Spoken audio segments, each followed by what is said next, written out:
कि जो पब्लिशर है पेंगुइन इंडिया, उसने ट्वीट करके सोशल मीडिया पर यह बताया है कि उसकी किसी प्रकार की कोई किताब, चाहे पीडीएफ हो, चाहे किंडल हो, चाहे डिजिटल फॉर्म में हो, चाहे फिजिकल फॉर्म में, वो किताब नहीं छपी।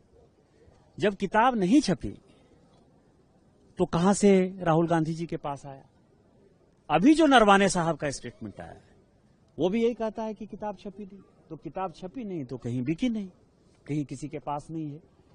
तो आपको नहीं लगता कि जिस तरह से संविधान जो है केवल संविधान ऊपर लिखा हुआ एक पेज था और नीचे जो है कोई भी चीज उसमें नहीं लिखा हुआ था, केवल कागज का टुकड़ा था। बाबा साहब अम्बेडकर के संविधान के अनुसार देश के संविधान के खिलाफ भी जो साजिश कर सकता है, उसने नरवाने साहब की किताब के साथ भी साजिश किया कि केवल उसका जो है ऊपर पेपर बैक ले लिया। राहुल गांधी में यदि हिम्मत है तो वो पूरी किताब दिखाए ना, और यदि नहीं दिखाते हैं तो दो चीजें उससे आती हैं। उनको देश से माफी मांगनी चाहिए, और दूसरा ऑथेंटिकेट किया है उन्होंने पेपर को, इसलिए लोकसभा स्पीकर से मेरा डिमांड है कि उसकी सदस्यता जो है रद्द करने के लिए कोशिश करनी चाहिए, आदेश देना चाहिए। नहीं तो इस तरह की परंपरा यदि चलेगी तो सोरोस फाउंडेशन, यूएसएड फाउंडेशन, इसके साथ जो देश तोड़ने वाली शक्तियों के साथ सैम पित्रोदा से लेके राहुल गांधी तक पूरे विदेश भ्रमण करते रहते हैं, और जो देश तोड़ने वाली शक्तियां हैं उनके साथ मिलते रहते हैं, वो लगातार कोई न कोई साजिश करते रहेंगे। और ये साजिश जो है एक दिन लोकतंत्र के मंदिर को जो है तोड़ने की जो है एक बड़ी साजिश का जो है केंद्र बिंदु बनेगा, और हमारा लोकतंत्र जो है तार-तार होगा। शिकायत करेंगे क्या इस पूरे मामले को लेकर के? आपके माध्यम से मैं शिकायत ही तो कर रहा हूं। नहीं, हमारे माध्यम से स्पीकर को लिखित शिकायत आपके माध्यम से हम स्पीकर को तो हमारी महिला सांसदों ने लिखा है ना, कि जिस तरह से महिला सांसदों को उन्होंने माननीय प्रधानमंत्री जी के प्रति अभद्र व्यवहार करने के लिए प्रेरित किया, उसके साजिश करता वो रहे हैं।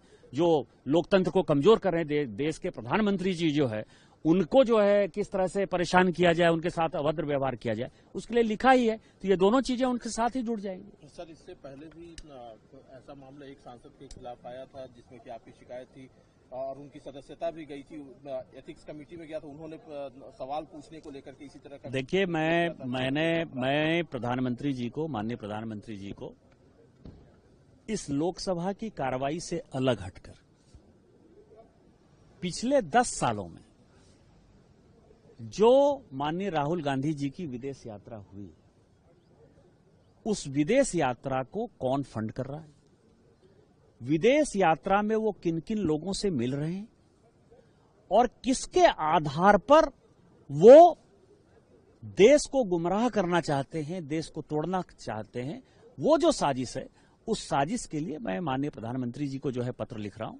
और इसके बाद सरकार जो निर्णय करे, क्योंकि ये चीजें बहुत बड़ी हैं, ये चीजें जो है वो लोकसभा और प्रजातंत्र का नहीं, और ये चीजें जो है बहुत सीरियस लेने की आवश्यकता है कि एक लोकसभा में विपक्ष का नेता एक ऐसा व्यक्ति है जिसके तार विदेशी शक्तियों के साथ जुड़े हुए हैं, और उसका एकमात्र टारगेट एन केन प्रकारेण जो है देश को टुकड़े टुकड़े करके बर्बाद कर देना है। उसके लिए मैं प्रधानमंत्री जी को चिट्ठी लिख रहा हूं।